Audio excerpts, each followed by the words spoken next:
આ birthday celebration આ જે રીત છે ને આખી એ વિદેશથી આવી છે, આપણી નથી. આપણે તો પહેલાં કંસાર રંધાતો તો પૂછી લો આપણા વડીલોને, લાડવા થતા હતા.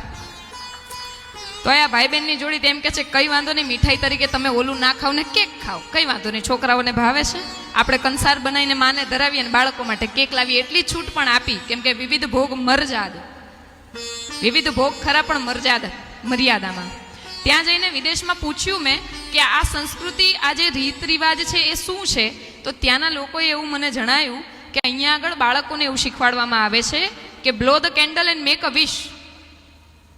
આ જે કેન્ડલ છે, આ મીણબત્તી છે, એને ફૂંક મારો અને પછી વિશ માંગો, પ્રાર્થના કરો આપણા ઈષ્ટને, આપણા ભગવાનને કે મારી આ ઈચ્છા છે તમે પૂરી કરજો. અને ત્યાંની એવી માન્યતા છે કે એમના ભગવાન દીવા ઓલવવાથી, મીણબત્તી ઓલવવાથી એમની ઈચ્છા પૂરી કરે છે. મારો પ્રશ્ન એ છે કે આપણા કયા દેવી દેવતા એ છે કે જે દીવો ઓલવી દેવાથી આપણી ઈચ્છા પૂરી કરે છે? કયા દેવી દેવતા છે?